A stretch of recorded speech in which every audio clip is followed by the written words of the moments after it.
32. I cannot 32. even count.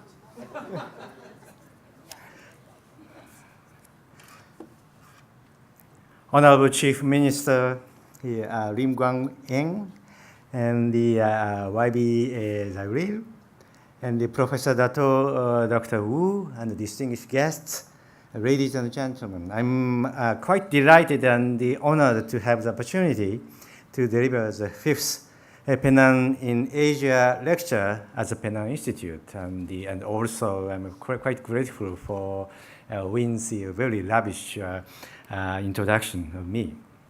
This is really a great experience indeed, and I'm really overwhelmed by the rich cultural heritage of Penang and spanning over centuries. And I'm particularly impressed by the achievement of the people who come from many corners of Asia, and the transition from the absolute poverty of that time of arrival to the prosperity today is an absolutely astonishing achievement. Today, I will discuss the financial crisis, which is not a good achievement, but something we have to live up with, of developed economies and their implications for the future of Asian countries. Specifically, I would like to explain in details what was the financial crisis of Japan in the 1990s and that of the United States and Europe in the latter half of the 2000s. Then I will draw lessons from the experience of these developed countries and finally examine where Malaysia stands now and how close it is to the, quote, danger zone, end quote, of the problems that the developed economies faced in the past 2 decades. It's actually, the background is the Bank of Japan. And the very moment I was appointed as a deputy governor, that is the day of the fall of Bear Stearns.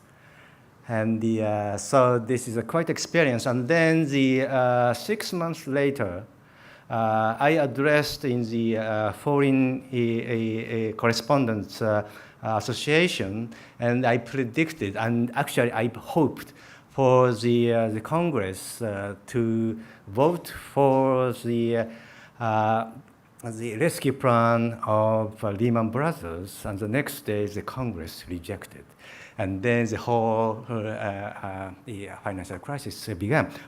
But the point is that it is not really a single act of the man or the single downfall of Lehman Brothers that brought the global economy in the kind of limbo, but the whole structure of the economy is changing at that time. And so I will explain that. So actually, I'd like to emphasize the financial crisis of the developed economies and the prolonged stagnation that followed are not a simple financial boom and bust episode. It rather a composite crisis consisting of 3 factors.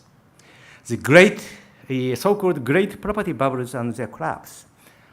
And the second is the unprecedented shift in demography after enjoying a very long spell of sustained demographic bonus of young and growing population. These developed economies entered into the demographic onus or burden of aging population at a time when the property bubble burst. And this is important. This is the time of a demographic bonus to the demographic owners. And this leads to the inefficiency in the market, in the inefficiency in the economy. And that makes the crisis particularly deeper and longer. And thirdly, which is, I think, quite a new perspective, But the crisis occurred when the economy underwent a significant change in the characteristic of technological development. The information and communication technology became cheaper and cheaper and ubiquitous almost everywhere. So it reduced the price of ICT products and reduced profit margins of these manufacturers, which has been the major source of high-wage employment in developed economies. The profit squeeze persuaded them to transfer their production facilities outside the economy. And this means, and also at the same time, ICT products are inherently price reducing price. So it's also as a kind of less job creation. ICT is a major characteristic. And I will show the three factors. And also ICT is polarizing workplaces and also marketplaces.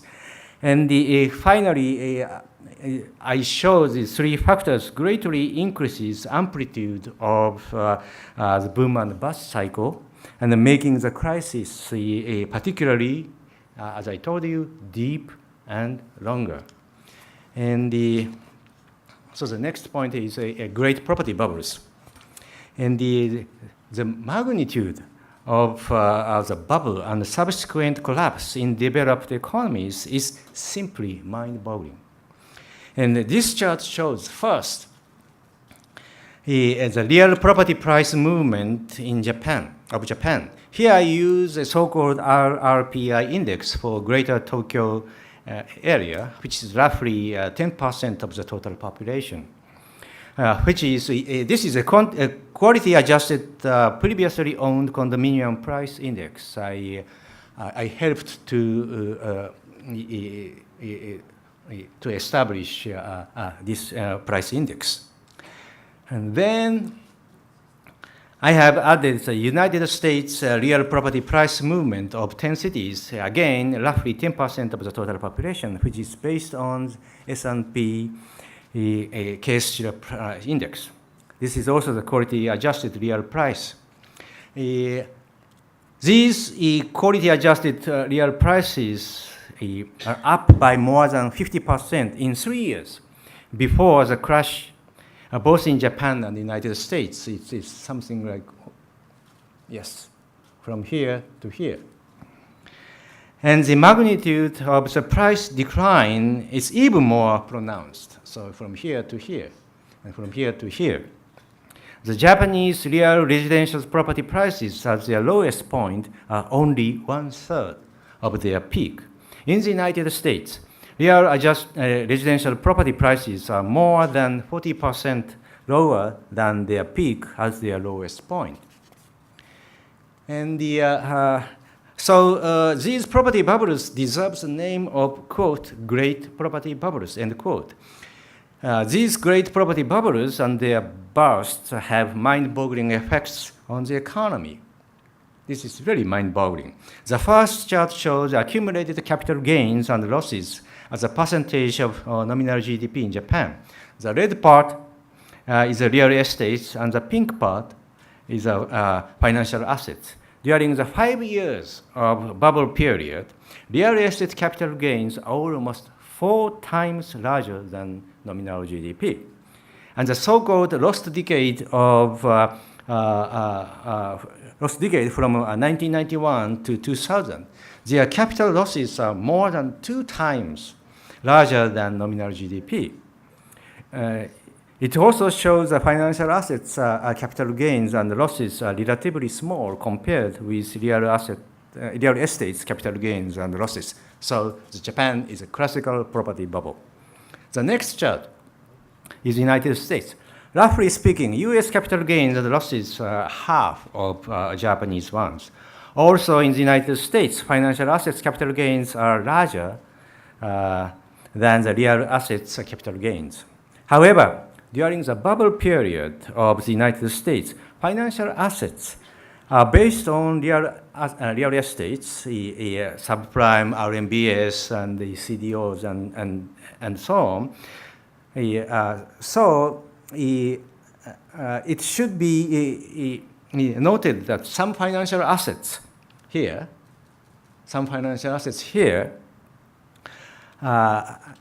have a kind of property related aspects. So to sum up, the magnitude of bubbles and bursts in Japan and to lesser extent in the United States is unprecedented, at least in the post-World War II economic history. So then what brought about the great property bubble? Here, I should emphasize there are both malign bubbles and benign bubbles. So the good bubbles, not really good, just not good bubbles, but the relatively safe bubbles and the really bad bubbles. So the next question what leads to the malign bubble of Japan and the United States?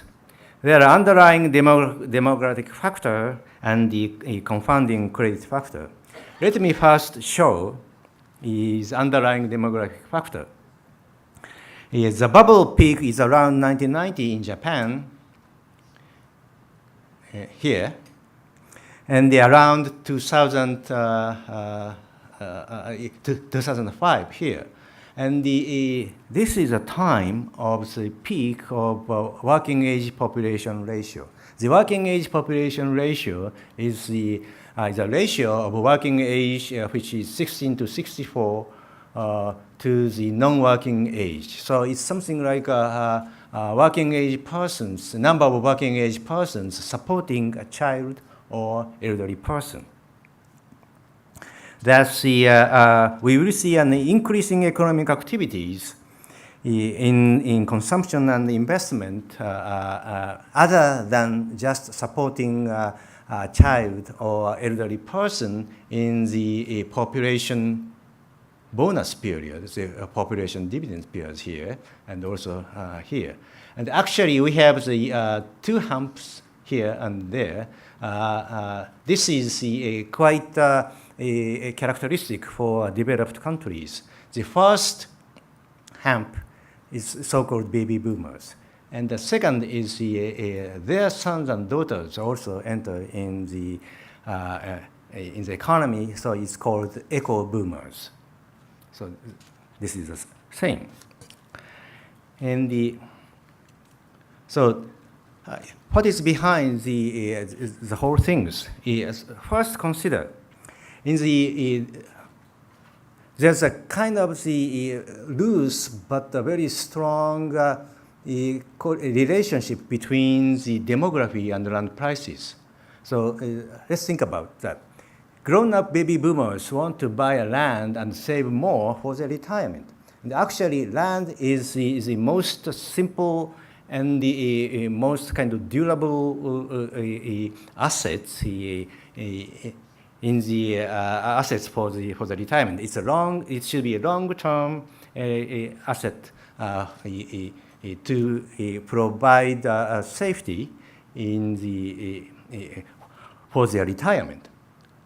And so grown-up baby boomers want to buy land. So land is a scarce resource, and its value increases. It's that simple. And being mandated to keep price stability, the central bank, my former employer, is then likely to keep the price level stable. This is because of the mandate of price stability. And the end result is an increase in the land prices, which means the property values, while general price levels remain stable. And however, at the same time, we should be aware that the bubble period is a period of an almost seismic change in financial markets. In fact, the bubble period, which is the 1980s in Japan and the early 2000s in the United States, is a period of financial innovation. Japan pursued the so-called financial liberalization, and then new financial products were introduced in the bubble period. It reminds me now that China is doing the same thing. In the United States, securitization and the derivatives, there was a remarkable expansion of these securitization and derivatives, such as CDS and ABXHE. And both led to the vast credit expansion. And the credit factor was likely to play an important role in creating the great property bubbles I described earlier. So let me explain what was going on. In the population dividend phase, there is a more working age population than before, and implying a sustained growth higher than otherwise. So we have up and downs in the according to the business cycle, but at the same time, the level is higher. So the result is the expectations of sustained high growth. And if you extrapolate your immediate past to the future, this means the excessive optimism.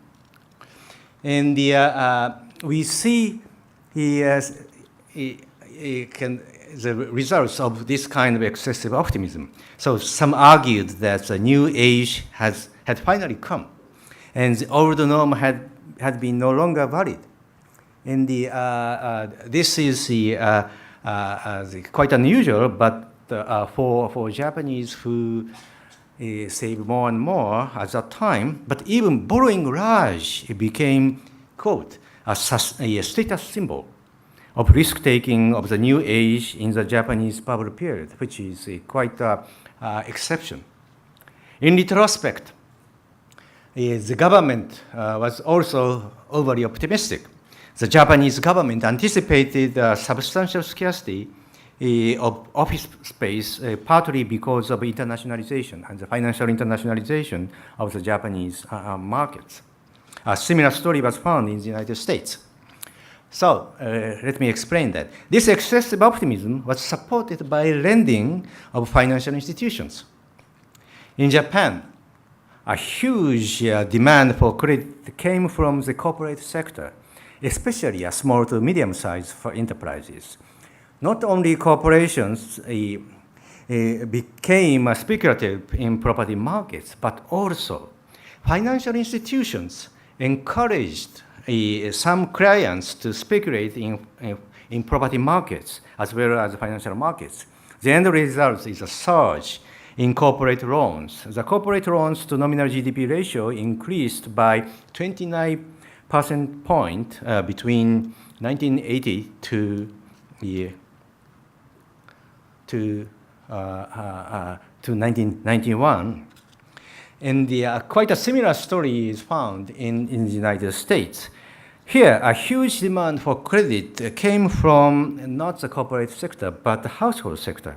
Here again, financial institutions seeking for higher yields encouraged not only prime customers to borrow against their home equity, but also subprime customers to buy houses which are not affordable as their current income. These financial institutions were expecting that house prices would go up to result in the capital gains when these customers would sell their houses. And in this way, the household housing loan to disposable income ratio surged by 39 percentage point. And so let me explain, or let me examine. The discussion so far suggests that if the first, demography is favorable, and that is working population ratio is increasing rapidly, and the second, an excessive credit expansion is set in motion at the same time, then the marine bubble is likely. And So the demographic factor is the underlying factor, and the credit factor is the kind of confounding factor. So let me begin is this. First, in this and following chart, I juxtapose first the ratio of working age population to the rest, which is the underlying demographic factor, and the second, total loans in real terms, which is a confounding credit factor. And finally, I see is whether these two factors produce a property price bubble or not. I put the real round price property bubbles. Actually, it shows that the kind of coincidence of these two. In this chart, the two peaks, we have two peaks, but the only peak around 1990 is a marine bubble. So the demographic factor and the overly optimistic expectations of the future and the credit bubble, a credit kind of expansion of tremendous credit expansion, both produced the marine bubble in Japan. And the same is true in the United States. So this is the working age population ratio, and this is the credit factor. It's quite increasing because of the financial innovations at that time. And then we end up with the marine bubble here. So the foregoing discussion suggests that overly optimistic forecast of future growth and prosperity was behind the great property bubble and their subsequent burst. This overly optimistic forecast seems based on the extrapolation of the sustained economic growth before and during the great property bubble period. So, and then in the next chapter, next section, I will discuss about the population factor and the negative feedback between the population factor and the efficiency of the economy. So the first one is the, something like this. To start with, let me assess the impact of demographic change on economic growth. And this is the GDP growth of a kind of hypothetical GDP growth, which is calculated as under the assumption that each working age person produce 1 unit of GDP. And so this is the kind of hypothetical GDP, kind of demographic GDP. And then I put the actual GDP growth here. And this shows that the GDP growth pattern follows the actually demographic GDP growth. So it's going down quite sharply side by side. So this is the growth influence of the demographic factors, and yes, the demographic change is a very slow changing process. So the impact of aging population demonstrated in this chart should have been taken into consideration when the forecast has made around 1990s at the peak of the Great Bubble. Unfortunately, it was not the case, and the overly optimistic forecast prevailed at the time of, as explained before. And the second is the demographic composition change in the United States. This is a hypothetical demographic GDP growth, and then this is actual GDP. It's very difficult to see because the demographic factors is relatively small. But you see the clear pattern or break around 2005. And here we have the so-called potential growth of 2% or something like that. Before that, it's 3.5%. And then looking at the results of demographic change. This is the direct effect of indirect effect of demography on the social mobility. So older people tend to be less mobile and flexible, less flexible than younger people. This is because older people with fewer productive years ahead and more reluctant to incur the various adjustment costs. So this shows after the 2005, and the United States experienced kind of the reduction of its efficiency. And this is the effect of aging and on the kind of mobility. And this is the effect of kind of the price change, because the owners have a higher resistance to move out to different counties and different states. But anyway, this clearly shows that the declining mobility in the United States is embedded in the after 2005 financial after 2005 U.S.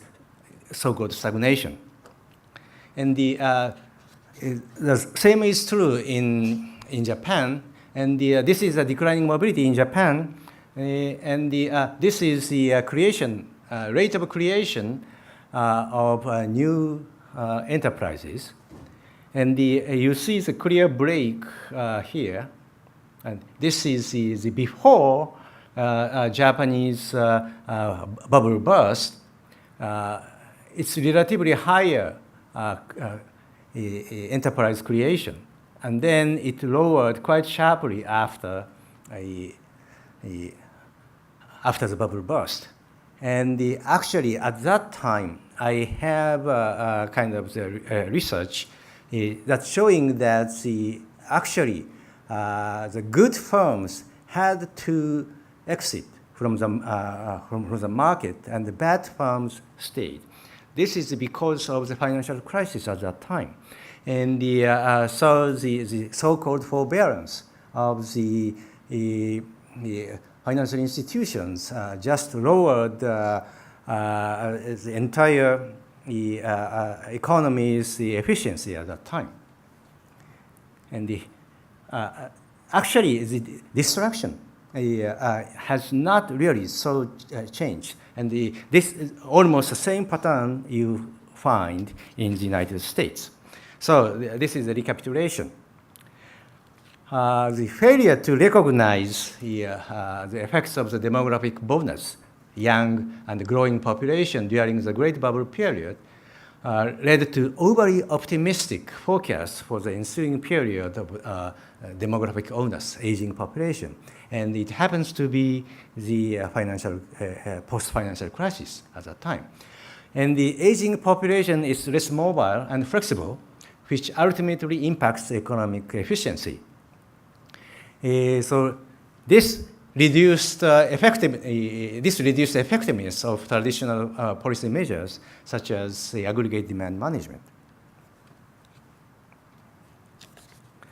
And now I'd like to turn to the third factor of the composite crisis, which is the impact of information and communication technology, I think, which is relatively new for you.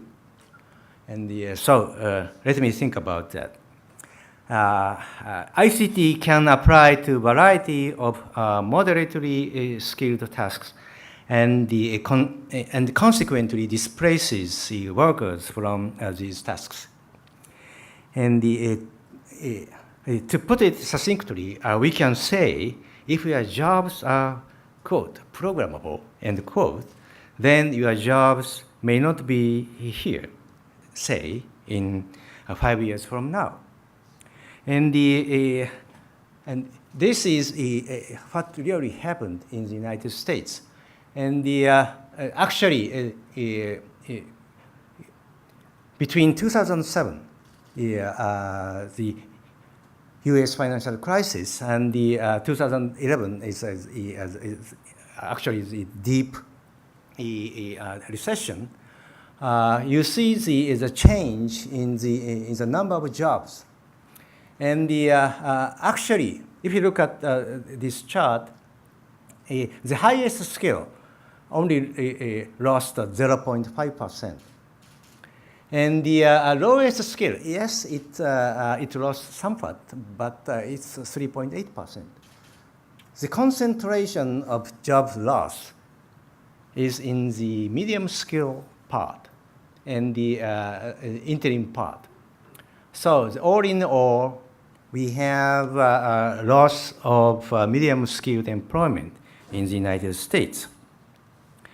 And this is because the rapid improvement in computer power and programming makes a range of programmable jobs widened vastly. One best example, I think, is recruiting in the United States. In old days, recruiting a person suitable for a particular job was very costly and time-consuming. Now, internet and the vast computing power enable to screen candidates electronically using some form of artificial intelligence and making the per candidate cost of recruiting down drastically. Thus, especially large impacts are found in non-manufacturing industries jobs, and which were once considered too complicated and to be programmed. So in that sense, we don't see such kind of, they hoped that we didn't see such kind of problems as in the manufacturing, but this is not the case. So what happens if we have such kind of system? This is the kind of a schematic explanation of impact of ICT in the workplace. So in old days, something like that. Let us suppose there were three broad types of worker defined by their skill sets and the labor market for each type before the prevalence of ICT. We have top management, high-skilled professionals, and the middle management, medium-skilled professional personnel, and then the general low-skilled workers. So the supply of high-skilled professionals is limited, and so they have higher wages, and the middle management and medium-skilled workers relatively limited. So they have relatively high wage, but not as high as this. And we see a large number of low-skilled workers, or called manual workers. And then after ICT, there's a kind of extinction of middle management and the medium skilled workers. And also at the same time, ICT, information and communication technology, greatly enhance ability of each worker.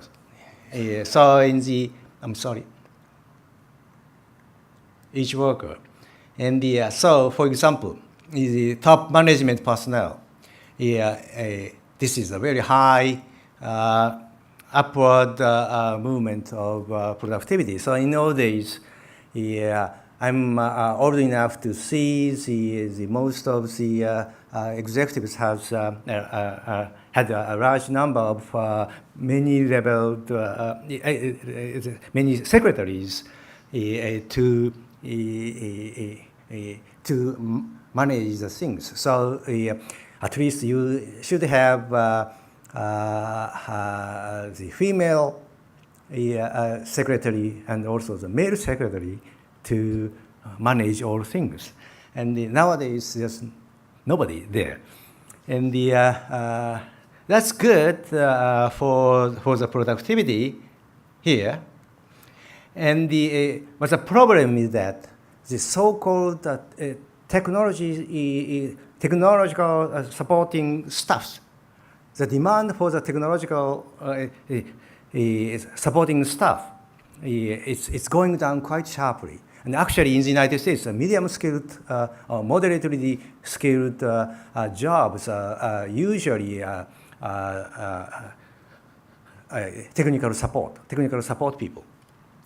And some went there to grade up their skills, but most of them go here.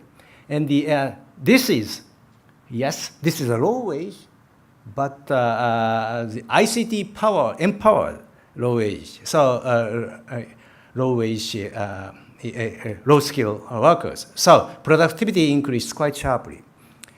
But the problem is that these people have to go this part. So this means that the supply increased, and then many people are kind of scrambling on the same ICT empowered low skilled jobs.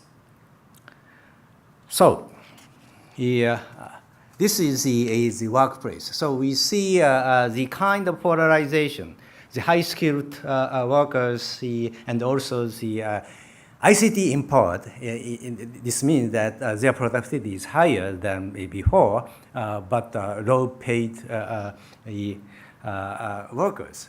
And then what about impact of ICT in product markets? This is the effect we have. So ICT replaced some physical products with virtual or digital products. For example, you see the music, and the music is distributed digitally, and the recording, once converted to an appropriate form, can be copied in an infinite number of times at virtually no cost. ICT is making this transition to electronic delivery more practical in many industries. So economics 101 tells us that the price of a product will be driven down to the marginal cost of production. Thus, it is not surprising to see the price of electronically delivered products falling ever closer to zero, which is the cost of reproduction of such places in the first place. So almost no employment is needed for this reproduction process, implying that the virtual or digital products are not as much as job creating as, say, automobiles or washing machines. These changes introduced by ICT have not only sealed the fate of traditional distribution channels, but have also forced a business to reconsider how they change. And this is the price of ICT-related products and the TV set. And if you look at the price of TV set, it's within 3 years, it's halved in the United States. And in the case of Japan, it's almost 1/3 of the price it once commanded. So it's a sharp decline of prices. So people tend to think that the music is an exception because it's a digital, and also at the same time it's only in your smartphones or something like that. But the point is that the ICT products, which is the chips, as a computing power of chips, enhanced tremendously the power of the machine. And so the TV set, the price of TV set is going down quite sharply. So ICT-related products have this tendency all over. And the second point I want to make is that what is the effect of profit and the profit margins? So no wonder in LCD television, this is the profit margins of, for example, LCD television downstream to upstream. Downstream is we have the retailers and also the television set makers, the so-called assemblers, and the liquid crystal display producers and so on. And then upstreams, we have the materials inside, the producers of the materials inside the LCD.